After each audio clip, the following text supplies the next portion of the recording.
Welcome back to Earth Station Trek, a show where we trek from the early days on NBC to the future on Paramount Plus and everywhere in between. I'm Charles Kelso, and it's my privilege to introduce the Earth Station Trek crew: Keith Johnson, Bad Zero, Alan Seiler, Stand aside and let Jankum work his hack jick. and Veronica Daschle. I can never say anything other than hi because you two have me cracking up. Hi. It's been a while since we were all four here. Seems like. Wasn't it last week?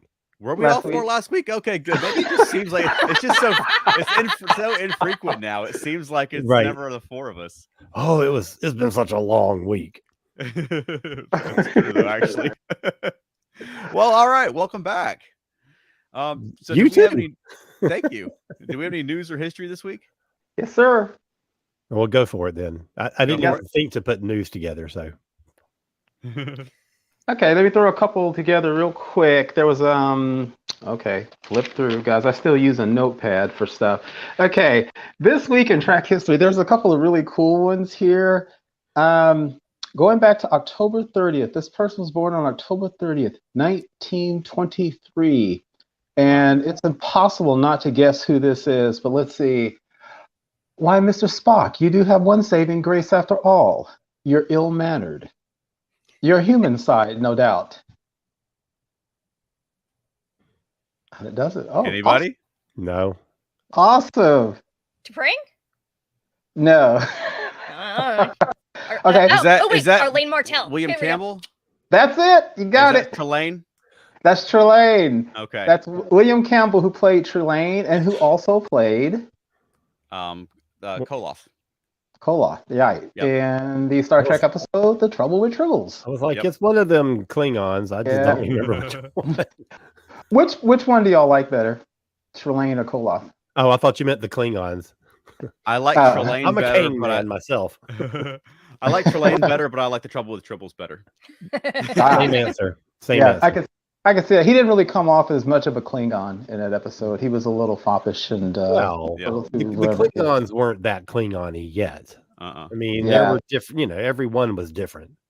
But following Core, following Core and then being followed by Kang. Oh boy, yeah, because Kang is my favorite Klingon of all time. Okay, moving on. On a Halloween 1942, I do not have a quote or anything. This is just, I wanted to mention this one because I was listening to a podcast about Star Trek today, and the guy was saying that Lwaxana Troi was probably the worst character in the entire Star Trek franchise. No. I know, right? I'm about to cut somebody. Yeah.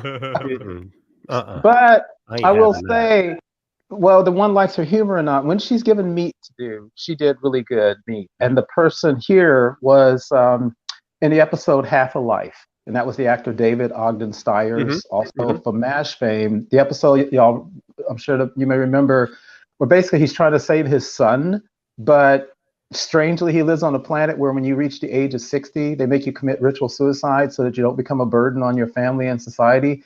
And it's so bad, they don't even let basically he falls in love at Lwaxana, decides he wants to live. It's so bad in that culture, they don't even let his research, which could save their planet, go forward because they're like, you got to die.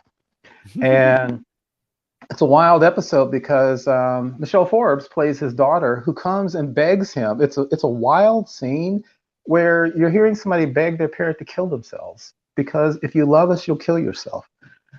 It's probably it's a classic Trek where you look at this and go, well, I don't know if that could happen in real life, but if you look at history, this has happened throughout history. There have been societies that have put old people out to be killed. There have been societies that had lotteries where you kill people. There are societies that even tell you how many children you can and can't have. So it's a powerful show, really great episode, and a great Lwaxana episode. I like Lwaxana. She's one of those characters I didn't realize people didn't like until I got on the internet later in life. Like growing up, I just like her just fine.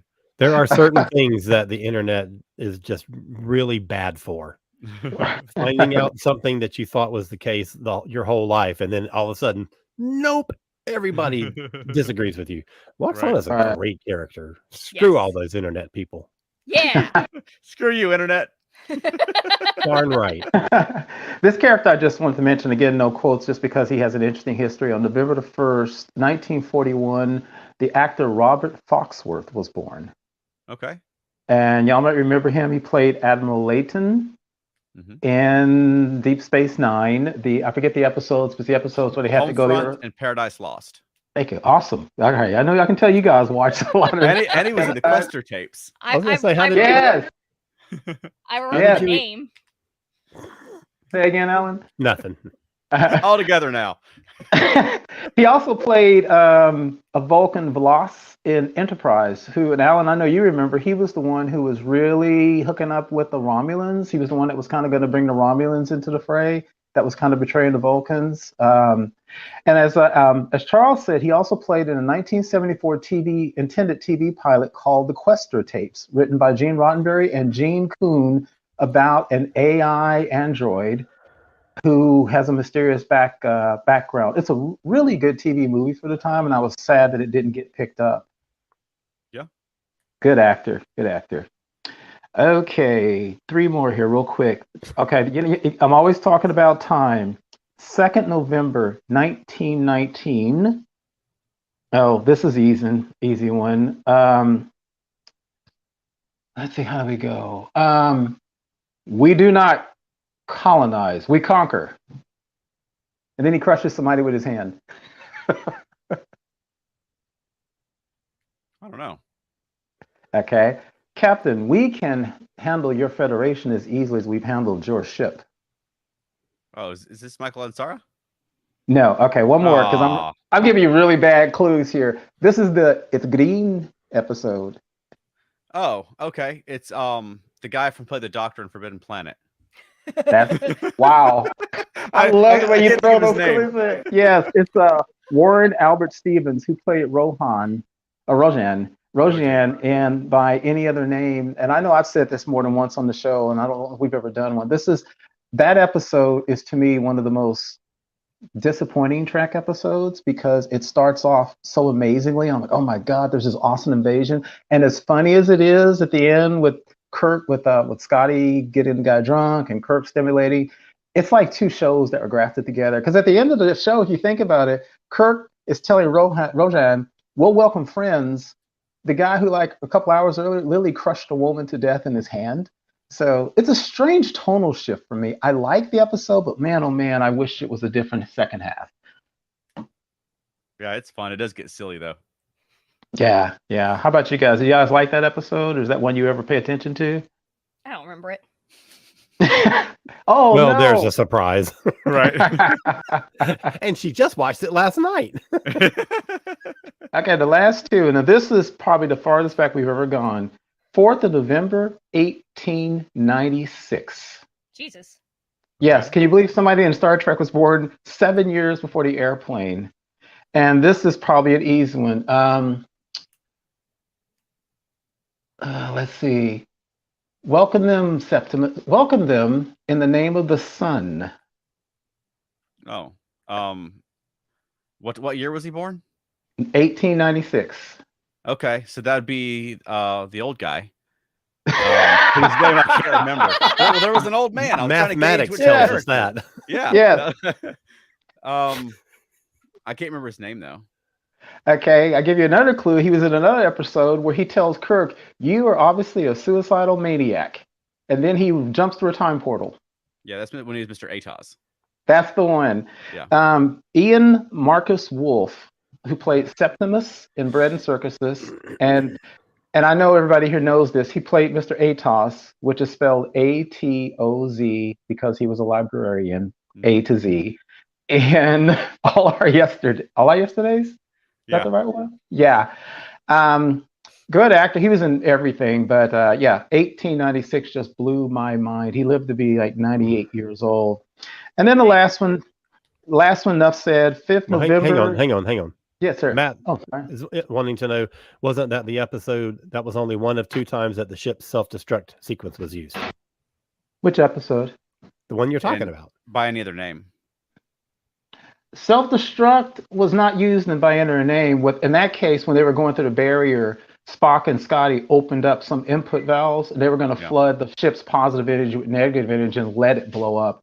The actual true self-destruct ones were the people with black on one side and white on one side. Let that be your last battlefield. Yeah, and what was the other self-destruct in the original series? I don't remember. I don't think there was another self-destruct. I think that was it. Yeah. And then the last one, enough said, November 5th, 1949, Armin Shimmerman was born. Okay, wow. Yeah. Nice. Yeah. Awesome. Save the best for last. Okay. A Facebook user who apparently, if it's the same one, is from Dallas, Texas. Hello, Dallas, Texas. Hello. Hello, homie. Loxana Troy proved herself to be a sharp intellect behind a very vacuous persona. That's true. Yeah. Exactly right. Vacuous. Yeah. Yes. Yeah. They're Agreed. fancy. So thank you for watching all the way from Dallas, Texas. Yeah. I didn't know we reached that far. Score. But Charles, you make a good point. When I go on, I listen to a lot of podcasts about track and read stuff, and I will tell you the hate for three people, Loxana Troy, Neelix, and Wesley Crusher. Well, is one kind of those is stunning to deserved. me. Which one, Alan? Never mind. I don't hate any of them, but yeah, the hate that they get, and Loxana, she gets on my nerves sometimes, but yeah, it's true hatred. It's kind of amazing, but well, she's supposed to be annoying. She's playing an annoying character deliberately. Yes. So it's not like she was accidentally annoying. Good point. Good point. But that's this week in Trek history. Awesome. So, and we got it. Yeah, our Facebook user says he's supporting his buddy Keith. Hey, thank you. Awesome. All right. Sorry. All right. So if you're listening to this on the podcast, we're going to take a quick break right here to promote a fellow ESO Network podcast show. And then when we come back, we'll get into our discussion topic. So stay right there. But if you're watching us live, we're going to go ahead and just get right into our discussion topic, which Veronica's doing jazz hands. I know. Keith, you suggested this one. So did you want to cue it up? Yeah, you had mentioned, do we have any Borg topics? And since I never ever watched, I know what the show is before I watched the show of the week. I didn't know what you were talking about, so I just dug into some concepts we had down. And one of them was the Borg and how they have basically changed for good or bad from when they were introduced. The Borg were, my personal opinion, they changed for the worse. But when the Borg were first introduced, they were implacable, frightening, did not have a queen, didn't have a personality, couldn't be bargained with, couldn't be joked with, didn't tell jokes, didn't have sex. They were literally this crazy gestalt, this group mind. And they even did things I never saw later, which remember when they first encountered them, they kept hitting the ship with photon torpedoes and it literally repaired itself. I mean, the metal of the ship. That's not the same Borg that we have now. So I was just thinking about how the Borg changed across the years. There are some people who love the Borg and Voyager. There are other people who say the Borg were ruined by Voyager. So just wanted to see what everybody thought about what is probably the most famous antagonist, at least from the TNG world. I don't know if it's the most famous antagonist in all of Trek, but they're way up there. Yeah. Yeah, I would say the Klingons are probably the most famous antagonist. Oh, yeah. But after the Klingons, I mean, the Borg surely, as far as pop culture awareness, because that Best of Both Worlds was a huge cliffhanger, you know. Oh my gosh. And I think the Borg, they come and go. I mean, certainly the fewer times you see the Borg, the better they are. Yeah. You know, they're much better as a mysterious enemy. But I think they really did sort of come back around on Voyager, and I think it helped a lot to have 7 of 9 there, because just like, you know, having Worf flesh out the Klingons, having Quark flesh out the Ferengi, having 7 of 9 gave a lot of opportunities to flesh out the Borg. Now, some of those episodes are not good. Some of those are good, though. You know, so I think, you know, I think there's pros and cons to seeing more and more and more of them. Exactly. So they started out really, really strong. Yeah. And the problem is that you just can't have that kind of presence in, you know, like the first time something appears, and then if it's that popular, have any kind of reappearance without watering down the effect that they have, because you have to keep doing new things with them narratively. And, you know, you can't just have, here's the mysterious Borg, they're going to show up and, you know, assimilate your ship, because that gets boring. Yes. And so the more you have to do with them, the more you damage or potentially damage the concept. And I think a lot of the, like, we're Borg in the dreamscape, you know, that kind of thing weakens the Borg concept. Unimatrix Zero you're talking about. I agree with Yeah. you. Alan, you said something very interesting. When the Borg were introduced, the show producers of The Next Generation, and as you said, it was a cliffhanger, right? Because there was a whole bunch of stuff going on at that time. People honestly didn't know if Patrick Stewart was coming back. So there was a very real chance that Picard could have died. A follow-up what you said, Alan, the producers of the show said that when they introduced the Borg the first time, and then they did that cliffhanger, they literally said that when summer hit, they were like, what do? We just created an enemy that's too powerful.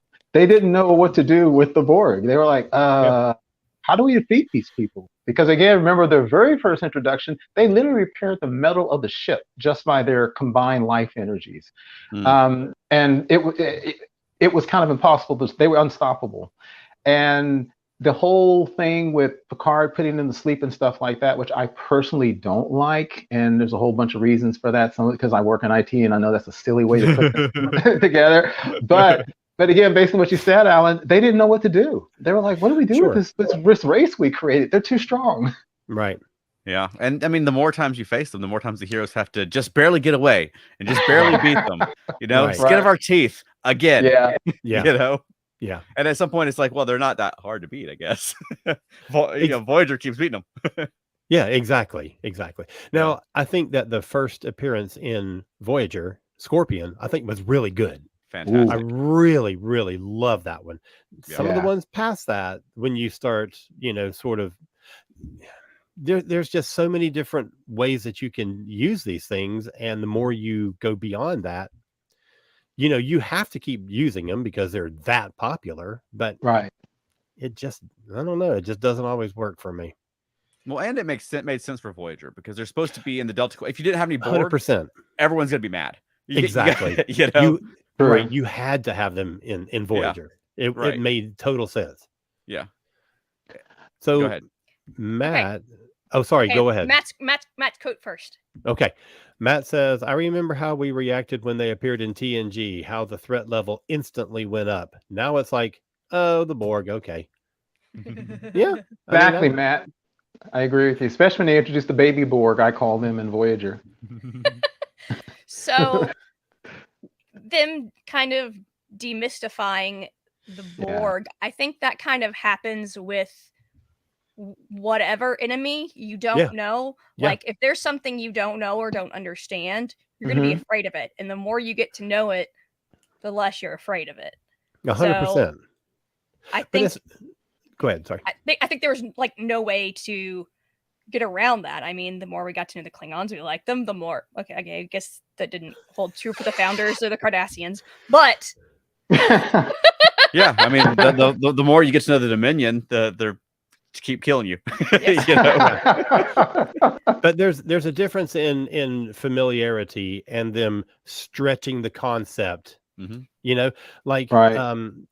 part of it is, I was going to say part of it is familiarity, but maybe not, because I'm thinking also that the same thing happened with the Hirogen and with the who are the people that had the phage? What was that thing called? The Vidians. The Vidians. The more those two things were terrifying the first times they appeared, and the more that you have them on and I think with the Vidians it is familiarity, but they humanize them. They make them like they'll always introduce the one who is sympathetic toward the human side because they don't agree with the way the Vidians live their whatever, and it just weakens that initial concept. Yeah, I think what y'all are saying is true, because what you're saying about Alan, with something like the Hirogen and stuff, if they use the Hirogen a lot, you would have to have friendly Hirogen. You would have to have science Hirogen. And you're right. You can't not use the Borg, but the more you use them, the less they become fearful. Again, my personal opinion, and it's a sci-fi pet peeve I have, which is about hive minds. And every time, there's so many times in science fiction, even in Enterprise, where you have a race like a race of insects or a race that you call a hive mind. They always end up having to have a king or queen, and I just don't think that's necessary. So personally, even though I've enjoyed their performances, I do not like the concept of a queen for the Borg, because it put a personality into what was at first just a terrifying, almost robotic mind. But I know they had to because, again, as you said, Alan, if they're going to use them, they're going to have to do something like that. Well, and so the more they use them, the more they have to have conversations with them. And Borg are not conversational. They have to have a mouthpiece in order to interact with our characters. Yeah, that's the problem they ran into writing First Contact. Is like it's just a zombie movie, you know. Exactly. Which, there's no bad guy, but it was a really good zombie movie. Oh yeah, oh yeah. And I think some of the things is also you realize they changed their own definitions of the Borg. And when they first encountered the Borg and Riker went aboard the ship, they had you remember they had like there was a little baby in a drawer. They had taken somebody's kid, put it in a drawer, threw some prosthetics on it, and Riker theorized that as soon as they're born naturally, they turn them into cyborgs. And then later, the whole thing of they would grab anybody and convert them came into play. And then later still, with Picard, it was like they just were putting parts on him. But then later on, when Seven came in, they put in the whole concept of the nanoprobes, where they just literally inject you. And with every iteration, the Borg became in some ways less frightening because they became almost more human. Because at first they really were just like this robotic cyborg things that scared the heck out of you. And the more they became human, I think the less frightened they became. And another thing for me personally, and again, like I'm not a writer like this, another thing that I didn't like about the way they changed the Borg is the concept that you could be assimilated like Seven at say age 7 or 8, or Hugh or whoever.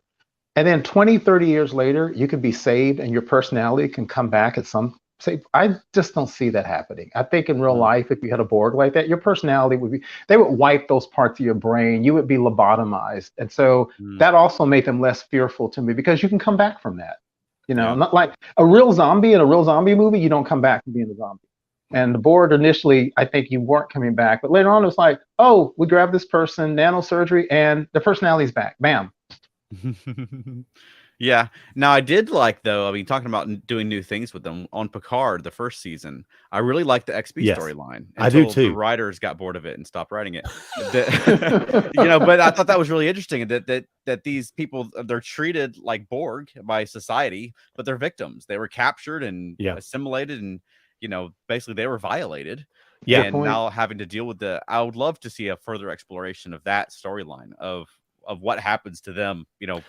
You can't just go back to society. Yeah, that whole concept had so much potential. Mm-hmm. Oh well, right. But the whole Romulan concept on that in that same season had a lot of potential too. But that is true. Never mind. Yeah. We'll just go on to something else. We're gonna get on a tear. Okay. Sorry. Matt says the Borg's consciousness being decentralized was part of the strength in the early episodes. Absolutely. Yeah. Yep. Yeah, and I still, and we all talked about this, guys, during Picard. I still don't understand the Borg Queen concept because depending on whether you look at a movie or two or episode or two, I don't know what the Queen is. Like at one point, I think they kind of said the Queen was born like an organic being, but in the First Contact movie, that just looked like a construct that was an embodiment of the group mind. Mm-hmm. But I can't tell what the Queen is supposed to be. Is there somewhere in the universe where a Queen is born as a organic being and turned into the Queen, or does I don't know. I don't understand. So to me, it seems more like a beehive. I mean, there's a queen, and there can be more than one queen. Because you have multiple Borg ships, but all the queens are also linked together. So they're still working together as one, but there's more out there. So if something happens to one, there's the backup. Mm-hmm. Yeah. That's a good question. Go ahead, Charles. I was going to say, and they've got to be growing them because they had 2 Alice Kriegs. When they had the second Borg queen, I just assumed there's now a new Borg queen. But then Alice Krieg became available, and they got Alice Krieg back. So it's like, well, that makes it seem like they're constructing these things, or maybe maybe a lot of Borg ships may have like a backup queen in storage, and so if you lose contact, you activate a queen. So there also could be as many of the same Borg queen as there is of the same Soong family member that all look like Brent Spiner. So wait, we need Brent Spiner to play a Borg queen. We bring it all together. So to your question, because one thing at least that the Queen that did seem kind of fearsome is in Voyager, they kind of indicated that there was only one Queen because you remember the souls when they were basically able, there was the whole Unimatrix Zero and some other stuff, and basically they were able to, some of the Borg were blocking access from the hive mind. And the Queen would say, she would find some ship thousands of light years away that would have 5,000 Borg, and she'd literally go, I can't talk to one Borg on that ship, and she'd destroy the whole ship. That made me think that there was only one Queen that controlled all of Borg across all of space. But again, I don't know if that makes sense or not. I just couldn't tell. Well, it could just be that like there's one Borg Queen consciousness, and she's sort of amongst the collective, and she grabs a body, or maybe she can turn off this body and go this body in the Delta Quadrant or something. I mean, who knows? Yeah, that's kind of what I feel about it. But it's kind of nebulous, sense. Yeah, because they're making it up as they go along. Yeah, well, yeah, of course, exactly. Of course, and they'll always tweak the concept. Right. When you look at the Jem'Hadar, they had abilities in that first appearance that we never saw again because they just decided we should do it a different way, and everything is fluid. Mm-hmm. I mean, look at the Klingons from start to. That's true. That's a good point. Yeah, Klingons have changed a lot. Yeah. Yeah, and I also, since we're talking about Borg Queen, I just wanted to throw out real quick because I was beating up on Picard that Annie Wershing I thought was great as Borg Queen. I really enjoyed her in that. Yeah. Yeah, I will agree that she was good. We have a Facebook user, maybe the same one that's in Dallas, Texas, who says maybe a download of an ancient humanoid personality that was duplicated in all the Borg drones. That could be. Yeah, that makes sense. True. I'm sorry, all the Queen drones. I said that wrong. But yeah, that makes sense to me. Yeah, that's right. Because we've never really gotten an understanding of, and actually this is one of those, there's some things I don't want to know. I didn't want to know Wolverine's origins in the Marvel comic books. And it's a source of so much speculation. I don't want to know where the Borg came from. There's been so many conversations. It's a mystery. I don't want to know where they came from. So who knows? You do want to know? Yes. You have theories? I don't. No. I would only accept it if, like, I would only agree to it. Like they're gonna ask me, but I would only approve them doing that if it wasn't connected to something else from Star Trek. Yeah. Because it's gonna be connected to something else from Star Trek if they do it. You know what I mean? Like they just can't help themselves. It'll be someone back in time or something. Yeah. Here's your connection. V'ger. I know. People have been saying that for a long time. Exactly. But Lore gets thrown into a time warp and goes back like 10,000 years, and actually he's the father of the Borg. Right. Unless it was Boimler. If it was Boimler, I'd be or a disgruntled exocomp. No. That would be like the most Boimler thing that could ever happen. Oh no, I created a Borg. So I think, I can't remember who said, I think it might have been Alan who said it, but one thing I thought was very interesting is, do you think that even though the Borg have gotten a little worse over the years, it's not like they can't do a good treatment of it if they just do a good treatment of them, right? Right, absolutely. They haven't been ruined, right? No, of course not. It's like any long-running thing, you try different things. I mean, I think it's a worthy concept to explore, like what's left of the individual. Could it be that their subconscious is aware in there, and they can connect, across it didn't work out. I didn't think the episode was very good, but I mean, I think agree. It's worth exploring things like that, Exactly. But I think a lot of long-running monsters or villains have had that, where you have good ones, bad ones. I mean, they've done some great stuff with the Borg just here in recent years, so I think there's a lot of potential still for them. I agree, and I think that in Picard season 3, that initial concept of the Borg coming and asking to join the Federation had so much narrative potential. That could have been amazing. Unfortunately, it turned out a whole different way, but man, that could have been so interesting. Yeah, I agree with that, Alan, because there was an episode of Voyager with the Borg that I did love, and I'm blanking on the name of it. Y'all may remember. It's the one where Chakotay crashes on the planet, and there's a very small number of people who end up using Borg technology to basically save themselves from a planet that's just full of all kinds of murderous people. And then with all the good intentions in the world, they keep their little hive mind. They force Chakotay to take activity to help their ship get repaired. And then he and Janeway are sitting there going, They said they had the best intentions, but we just launched a new collective, but maybe someone like that could be good because there were good people in that little collective. Maybe. Yeah. Don't know. One quick question I have, and I know some of y'all read the books and stuff like that. Is there any hint about the Borg in 31st Century? I haven't read I haven't read any 31st Century books. Like Discovery Timeline, do we know anything about anything other like you said, Picard's the most forward looking at the Borg at all. But no, you know what? The most far in the future reference to the Borg that I can think of is that little classroom where they were talking about Miles O'Brien. There was a Borg student in the classroom. Oh yeah, that's right. Okay. But speaking of the novels, one of our Facebook users says V'ger was a product of the Borg. I'm sorry, as a product of the Borg was a concept introduced in one of Shatner's novels. And it was one of the, oh, come on reactions. But yeah, that was The Return. I think that was the book called The Return. Okay. And I shared the same reaction. Wait, I didn't know this. That was a Shatner concept? Well, had Shatner's name on the cover. Really? Well, I honestly thought, I didn't know that. I honestly thought the concept of V'ger coming from the Borg was something that the showrunners and the franchise guardians of Star Trek had kind of thrown out as we were thinking about it. I didn't know if that might have come from Shatner. It's been around in fandom for a long time because there's a line in the motion picture where he says that any resistance would be useless.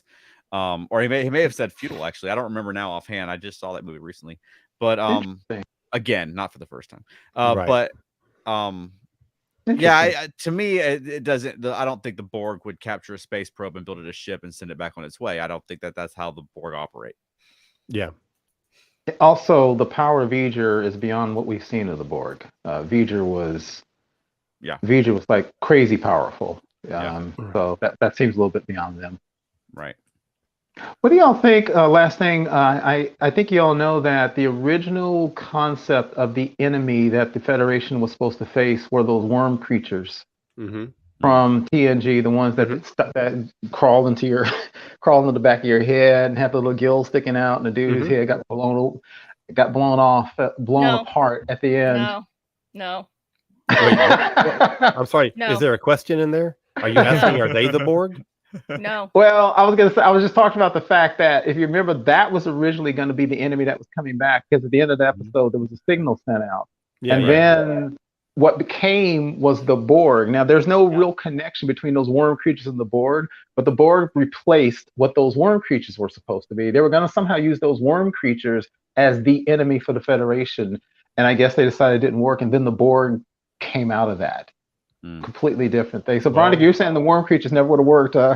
No, I'm saying no. I'm glad they didn't work, because that little creatures that crawl up and then burrow into your neck and take you over, those freak me out. Nice. Well, I've been waiting for a return of those creatures since I was 8 years old. Me too. I think the Borg are more effective as a villain. I mean, the Borg are how they have the big ships and they're scary, and but although I still do want to see those conspiracy aliens again. And I want to see another 70-year-old admiral kick the crap out of somebody. In the face. Great. Charles, you need to introduce Veronica to a movie called The Tingler. No. I think she's seen that, actually. Oh. Matt Sweatman says that the Shatner books were quote unquote co-written by Judith and Garfield Reeve Stevens. And we all know the co-written. We all know how that goes with the Shatner books. They have an awful lot of Star Trek references for something Shatner wrote. Right. Like he ever watched an episode of DS9. Right. Come on. Right. So are the Borg anyone's favorite antagonist in all the Trek? Somebody, yeah. I'm sure they are. I don't know if they're my favorite, but I mean, I've always looked forward to Borg episodes, even when they were bad episodes. Even when it's just like today that I get excited when there's gonna be a Dalek episode, on Doctor Who. So I always get excited when there's gonna be a Borg. I almost said Cyberman. I always get excited when there's gonna be a Borg episode, just because I like them. They're fun. Yeah. How about you, Veronica? I mean, they're not my favorite. They're not even close. But oh, really? So you don't really like them? Seems like, or you're not really into them? not really into them. It's not that I dislike them. They're just not way up there. They're kind of maybe a little above middle. They're monsters, but they're no Dominion. Yes. Well, that's just true. There you go. All right. How about you, Alan? Do you like them? Yeah, they're fine. Oh, good. That's where I'm Same here. Same here. All right. Well, you guys ready to transition over to talking about the latest episode of Star Trek Prodigy? Absolutely. Talking about Borg, yeah. All right, Veronica, you want to give everybody our spoiler warning? Boop, boop, boop, boop. Spoiler. Good job. Good job. I just like That sounds like came out. I'm picturing a tow motor backing up at Home Depot when you did that. Wow. And as you might have guessed from our topic, the spoilers tonight are going to be for the Lower Decks or the Prodigy episode, Let Sleeping Borg Lie. At some point, I'll get the hang of going show to show like this. I get it wrong every time. It's tough. So what do we think? The Borg are back. Or we're back. Yeah. I actually, this is funny, all the talk about the Borg. I can tell Prodigy is a show that's written toward kids a little bit. Sure. Yeah. But I will say, honestly, that the Borg, because it was animated, it was brief, they were scarier to me for the 5 or 10 minutes they were on screen than when they were introduced in Picard on the Romulan Cube stuff. Okay. And probably because it was animated, and Prodigy is such a beautiful show. I mean, just gorgeously. And so those 10 minutes it was fun, and they were a little creepy. It was creepy when they were in their alcoves, and then when they woke up, which, I mean, if you've seen a billion horror movies, that's exactly what happens. So them waking up was kind of cool. Mm-hmm. So I enjoyed it. I think it also helped that these kids didn't know anything about the Borg.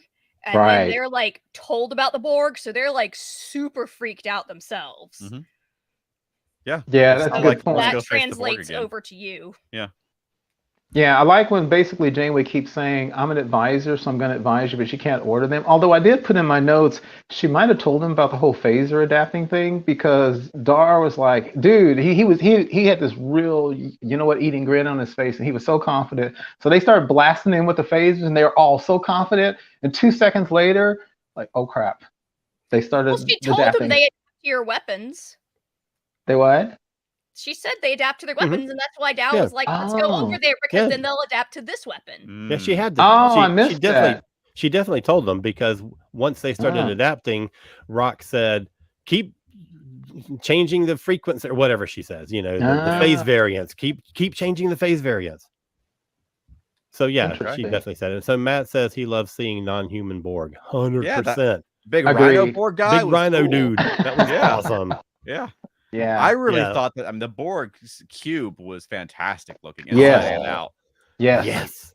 It It's looked like great. the Borg, but on a huge scale. I mean, I thought the one on Picard looked really good, but this one was like humongous. It was amazing. Yeah. Given our conversation we just had, you're right, Charles, because it reminded you again that the Borg can be really scary. Just the ship, just a dead ship. True, and you had a sense of scale. Yeah. That was pretty. Before we even got to the Borg ship, that thing, it may have been just the coloring and how it put together, but that living construct that this is all about, that unnerved me to look at. Cool. That was really creepy looking. That red and black combination and the way that was creepy. And what terrified me was when the Borg mind said that they were going to take that construct and assimilate it, and I can't even imagine what the hell would have come out of that. If the Borg had managed to assimilate that thing, I don't even want to think about what that would have been. Yeah. So what I really thought they were going to at least start attempting to do was figure out a way to use that against the Borg, and then the Borg would figure out how to adapt against it, and then they would figure out how to make this stop and share this information with the Federation of, here's this terrible weapon. The Borg showed us how to fix it. Oh, look, Borg are happy now. Yay, Borg. Yeah, I don't think they understood it well enough, though, to use it against the Borg. No. Exactly. Yeah. And I think that goes back to the fact that you have basically teenagers and non-Starfleet officers, because to a certain extent, they're like what they are. They're kids who kind of run in a little bit incautiously, and then they run away. You're right. Whereas a true Starfleet group might have done some more analysis and staying around, but they're like, okay, let's get out of here. We just barely survived this. Yeah. I think that once they discovered the weapon and then they got the alert that there was an incoming ship, I think a lot of the setup moved too quickly. I think it was, like they decided, hey, we can jump on, we can find out from that ship how to fix this weapon. And you're like, well, that's a big jump in logic. That doesn't seem to make connections to me. But then Janeway says, are you thinking of boarding that ship? No one said anything about boarding that ship. So I think that the steps to take to get the kids onto the ship were like, there wasn't like a natural gate to the walk up. It was like, let's jump from this point to that point.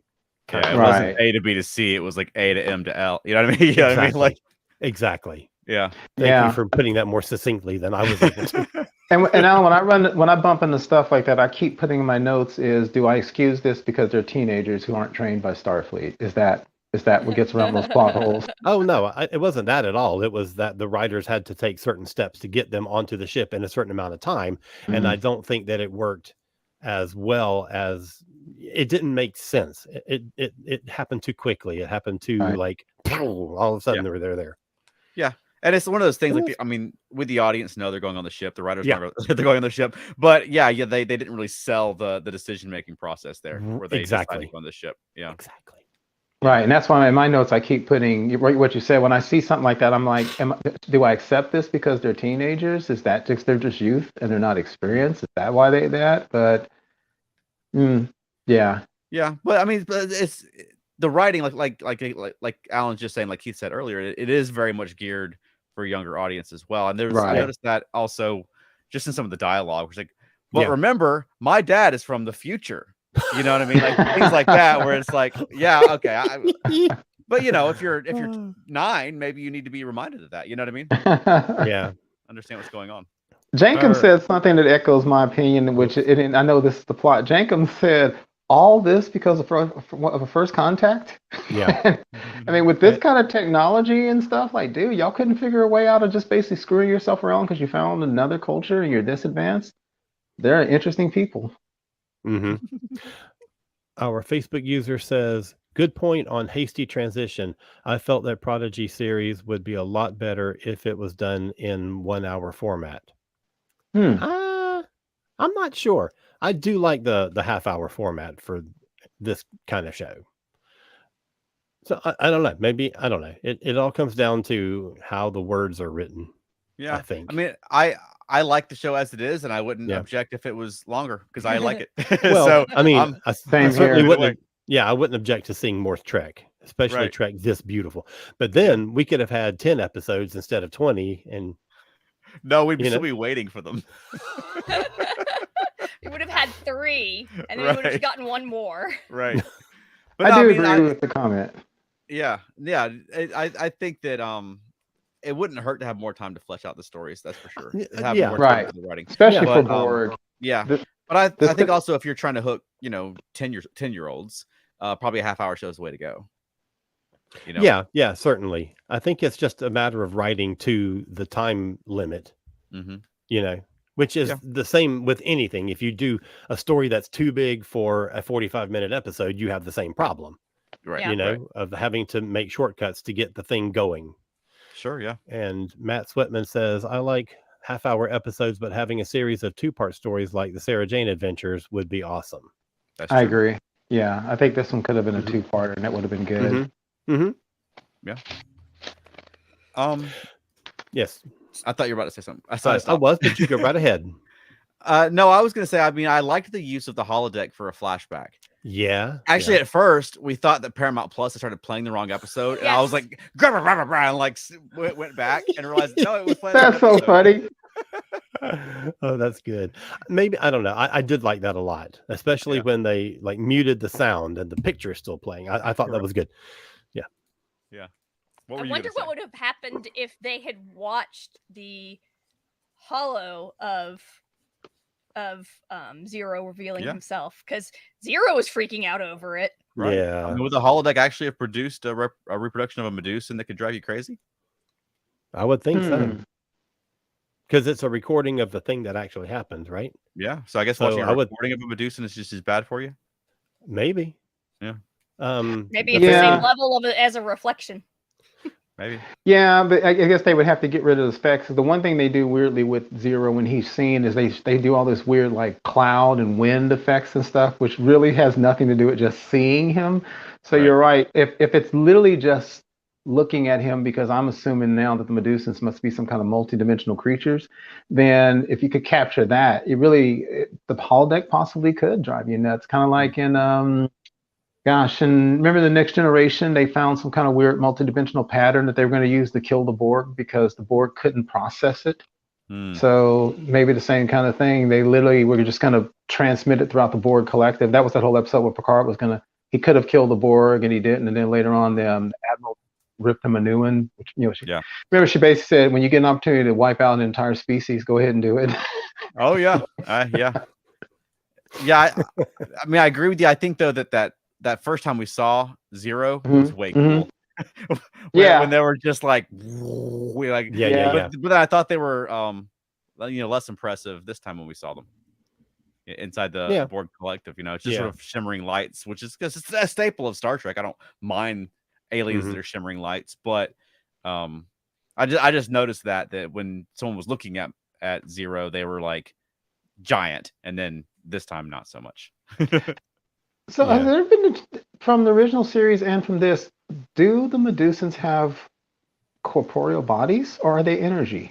They're energy. They're just energy. Okay. Yeah, they have them in a box in TOS. Right. And so the only way the Borg could have truly assimilated Zero was how Zero did it, which is Zero plugged his own, Zero's a he. Yeah, because Zero. I was kind of wondering that myself. Yeah, but if I'm looking at it, and what Zero did was Zero plugged their consciousness into that vinculum, right? So it wasn't like the Zero was shot through with nanotubes or something like. Zero basically entered the cybernetic world of the Borg. So it was really kind of like in the mind and not the body, I guess. Yeah. They connected their mind to the collective and were affected by it. I would like for the answer to Zero becoming unborgified to have been that, rather than, well, I have my own collective and it's. Oh my gosh, I was going to say that. I had that quote. Yes, I will resist because I'm already part of collective that is stronger than you will ever be. As soon as I heard that, I was like, really? But what do we say? It's too bad that no Starfleet officer that was a member of a ship crew had ever thought to say that. And they could have just gotten away. The whole thing with Locutus would never have happened had Picard just realized, I'm already part of a collective. That reminds me, it's written for children. And Troy and Crusher. And it was. Well, I know it's for that's the first time that I felt like this show is actually directed for kids. Yeah. But I would have just assumed that Zero has the mental strength to pull back if need be. Well, yeah. Then me too. But I would rather have said that, or said the thing that Veronica was talking about. That then it being like, oh, a friend of mine said a thing to me, and I. Well, you know what? That didn't bother me at all. It struck her. I'm too. glad she was ranting about it, but it seemed to me like the kind of thing that 7 of 9 would have said on Voyager when she's being tempted by the Queen, is that I have a new collective. They would have had a big moment like that on Voyager. They may have actually. Yeah, well, I'm sure that they did, but I don't know. I guess better that working there. When I was laughing when Rock literally was going bad Zero. And I thought, boy, if Zero snaps out of here because she said bad Zero.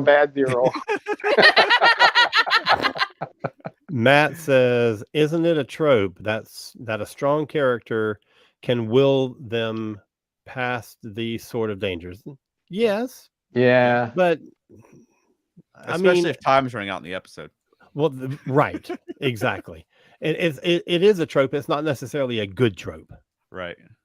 Yeah. And, when Zero can do it, but no other, career experienced Starfleet officer ever thought of that is I buy that because he's like they're like a multi-dimensional mental being. Okay, fine. I'm not arguing with you. I'm just saying. No, I'm not arguing. At all. I'm just saying. Yeah. It just seemed trite. True. Yes. Okay. Yeah. I did like it though when Rocktack was just like slamming Borg. Yeah. He's like, man. no, phaser won't work, but I can slam into them. Yeah, and I still like that Roktak is like, I mean, she basically fulfills the role like a security guard would, but she does not want to be security. She wants to be a scientist, which I think that's adorable. I do. I love that. Yeah. And I meant to mention this last week when they were on the space station. That was the first time the name Brickar has ever been said on screen, isn't it? That's true. It is. That's 100%. Exciting. I know. And I don't know why. Because I was reading those books when I was a teenager, so I mean, it really is exciting to have. I know. Anything from the novels coming back in the shows. I think that's way cool. Yeah. 100%. Yeah. I'm ready for Calhoun to show up. Me too. I'm surprised he hasn't been on Lower Decks yet or something. That's a perfect pull. That's a perfect place for him. Oh, right. I need that to happen. I know. One thing I did like about the Borg, and again, we just talked about the Borg, is I love the voice, which goes back to the voice from when they were first introduced in Next Generation with the guy's kind of robotic, emotionless voice. I thought that was really cool. I missed that. Works. Yeah. Yeah, totally. Yeah, I love that because that was the first Resistance is Futile, and I remember in the Best of Both Worlds, I'll never forget one of the most chilling lines in Star Trek is when Picard said to the voice, "I would rather die than be assimilated," and he said, "Death is irrelevant," and it was in that cold robotic voice. So I love hearing that voice today. One other thing I like is I do this weird thing where I kind of listen to a lot of screams. And throughout the decades, I've always looking at who has the funniest and greatest scream. There's Chekhov with his scream. There's Kirk with his scream. There's the Ferengi scream. That's a weird thing to focus on. Dude, I know, but I just pay attention. I pay attention to stuff like Kes has a crazy scream in Voyager, and I kind of like Jankum when he was yelling because when they were about to get assimilated, and Rock is going bad zero, Jankum was literally just screaming, and it just made me laugh. He's actually working somehow. He should be getting on my nerves with the comic relief, but he makes me laugh. He works still. Yeah, I like him a lot. So too. Yeah. And then one thing that I was going to ask you guys, 'cause I didn't have time to look it up, but they said the Borg were out of commission by this like neurological pathogen or whatever. Is that from the end of Voyager? Is that what they did at the end of Voyager to take the Borg out? Oh shoot! I don't know. I can't remember. Because they go pretty deep with the references on these shows, and I was wondering if they were just picking up from where Voyager left off with the Borg. I didn't think about that. At the very end of Voyager, spoilers for those who haven't seen the Voyager series finale, but the Janeway from the future, you're right. She did something where I thought she poisoned the Queen, and she herself died also. Yeah. Whatever pathogen she released, she was dying, and the Queen was basically falling apart. You're right. And then so I was wondering if this was like a direct pickup from there. That could be. They're affected by this pathogen. If so, that's way cool. Yeah, totally. Because it's like 5 years later, and instead of 20. Right. Well, yeah, that was good. It would have to have come from Voyager, if any of the Star Trek series, as far as a pathogen or something like that. Right. Yeah. That would make it. That's a good catch. Sure. Yeah. And I like when he scanned just little things, but I like when he scans the ship and he sees the transparent aluminum and the other Star Trek metals. I like because instead of just making up, just use what's there. I think that's cool. Right. So the little tag at the end where Gwen's father wakes up and the brain scan turns like red. Your gasp actually sounded just like his gasp. I don't know how you did that. I really don't know how you did that. I practiced in the mirror this whole time. I was like, I'm going to do this on the show tonight. Amazing. That'll sound great on the podcast. Yeah.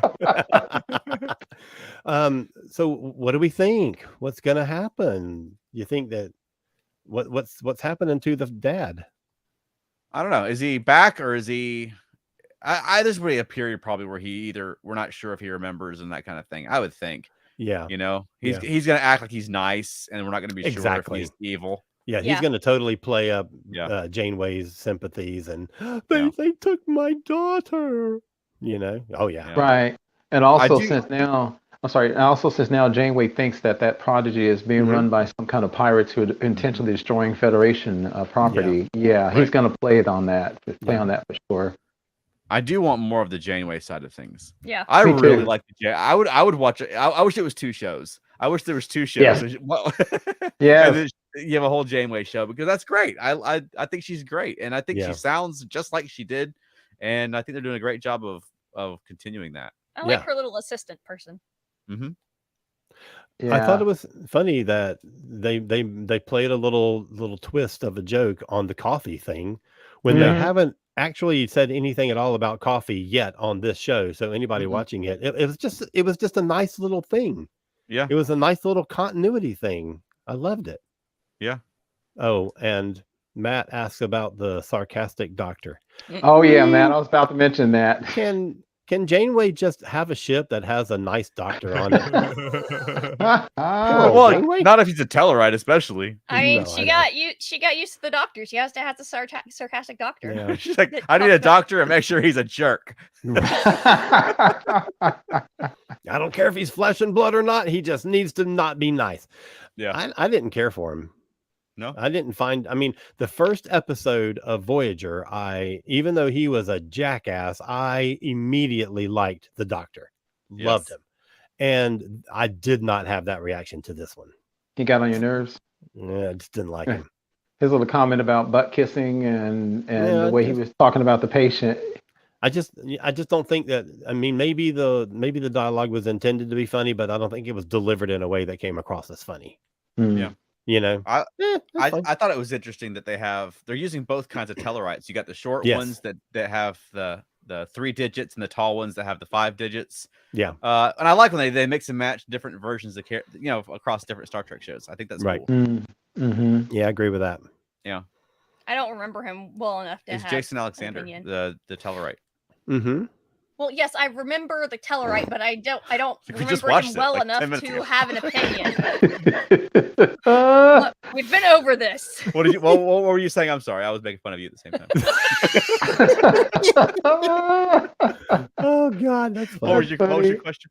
It wasn't a question. I was just saying that I didn't remember him well enough to have an opinion of liking him or disliking him. He didn't make an impression on me. Didn't make a big impression on you. Yeah. Okay, but you did like I can never say her name. Is it Jamila Jamil? Jamil. I don't know what the character's name is. I have no idea. Yeah, but I thought it was interesting that she's playing it with American accent. Yeah, that's true. That's why I didn't recognize her the first week. I guess the first week she was on. Yeah, she doesn't sound like herself. You have to look at the credits. Yeah, but yeah, I'm excited to see them. They've got some they've got to be doing something with the Janeway's crew because they got some heavy hitting actors playing these parts. Absolutely. And, yeah, the guy from Hamilton and the Train Show. I'm just going blank on his name. I knew his name last week, but and he's great as the Andorian guy. So the fact that they've got these like fantastic actors playing these parts, they're gonna be some material for them coming up soon. Yeah, who have so far gotten more screen time than Chakotay has. Yeah, and I'm still trying to figure out where the heck is Chakotay. We're coming up on Chakotay though. I can't wait till that comes back though. Hey, where is he? We'll see him. Oh yeah, I don't know. Transporter buffer? Where the hell is the guy? I mean, where's Chakotay? It's gonna be convoluted wherever he is. Yeah, this whole storyline is convoluted. Absolutely. Yeah, it's fun though. I'm really liking the show. Absolutely. Yeah, I enjoyed it. Absolutely enjoyed it. I think this might be my least favorite one so far, but that doesn't mean I don't like it. Right. Okay. I still enjoy every second of watching it. So. Oh, good. Well, Alan, where can people find more of you? Well, if you go, no, don't do that. I was going to say, if you go to my website, cosmicpress.com, you can see links to all my things, but I haven't updated it yet. So I'm working on it. So I've got another podcast called Modern Musicology. I've got another podcast called Alan's Record Bin. I've got another podcast called Doctor Who A to Z. And then I've got some books that I've written. So there you go. Go find all that stuff. Go. Doctor Who ATOS. Exactly. Holy smokes. Oh, that's funny. All right. Keith, how about you? I'm a slacker. I just post on Instagram, Twitter, and Facebook. And how about us, Veronica? FeltNerdy.com. And? Monkeying Around, a podcast about the monkeys. And do you have a closing for us this week? Yes. Wow, this is shocking. I know, right? Yes. While I have harmed others in the past, I now choose to save. The same may be true for our ship. It may be a weapon against Starfleet, but it can still be used for good. Hey, That's good job. beautiful. Yes. Great. Love it. Awesome. I have a real quick question before we go. Can I get a one-word answer from each of you, real quick? Okay. Talking about Tellarites, I thought, would you rather deal in real life with a Tellarite who is blunt but honest, or a Vulcan who is condescending? Who would you rather deal with? Blunt but honest. Mm-hmm. Yeah, Tellarite. Tellarite. You But too, Alan? aren't Vulcans blunt and honest too? But they're emotionless, so I don't know if they're kind of. I'd go with Vulcan. I think I go Vulcan too. I just popped in my head. Right down the middle. Not for nothing. All right. Well, goodbye, everybody. Thanks for coming. Thanks, guys. See you around the galaxy.